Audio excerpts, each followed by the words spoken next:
My name is Justin Walter, and I chose to speak about the Gateway Hospital case because I believe that this case is particularly relevant to auditors who travel often for work. The case begins when Kristen, a new employee, and her boss, Troy, go on a business trip to a conference in Orlando. Troy decided to stay an extra day so that he could spend some time with his family. He has to travel often, and it causes him to miss out on spending time with them. The trip was more expensive than Troy had planned, and his wife pressured him into overstating his business expenses on his reimbursement form. Troy knows that his boss does not look closely at these expense reports and that people get away with similar things all the time. Joyce is the head of the accounting department, and she questions Kristen because Troy's expenses appear high. Kristen holds off on responding to Joyce so that she can talk to Troy about it. When Kristen goes to speak with Troy, I believe he will do everything he can to prevent her from telling Joyce that he inflated his business expenses. He will probably argue that while it isn't the right thing to do, the expenses are insignificant, and that other people do this often. I also think that he will try to guilt trip Kristen into not saying anything.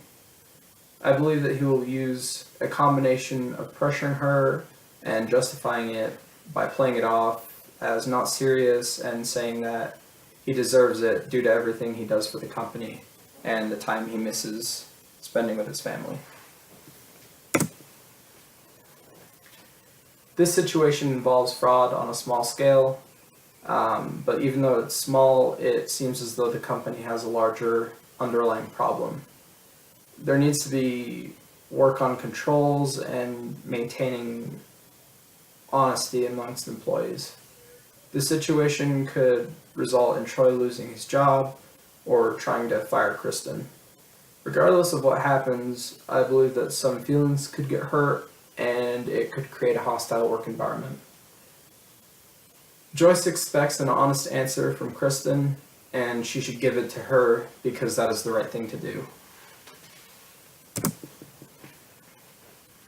I don't think that it is a good idea for Kristen to speak with Troy about the matter. She witnessed him not attending all of the sessions of the conference so that he could be with his family, and knows that there was no business reason for him to stay an extra day. I believe that if he talks to her or he finds out what she said to Joyce, she should respond by saying that she was merely telling Joyce the truth by stating facts about the event. She could say to him that she was not trying to get him in trouble and didn't realize that he had submitted personal expenses for reimbursement. Or she could say that it is not fair to the company or other employees. I believe that Kristen should respond to Troy's reasons and rationalizations by telling the truth. I think that she should do this because it shows that she is a person of integrity and Joyce will trust her and respect her for it. Troy is the one who's in the wrong, and nobody else should have to pay for his mistakes. In order to avoid conflict, I believe that Kristen should try to quietly talk to Joyce about the situation. What she says behind closed doors doesn't need to be public information. Joyce could even ask Troy for proof that the expenses were business expenses, and she could never include Kristen in the scenario. That's it for my presentation. Thank you very much for listening.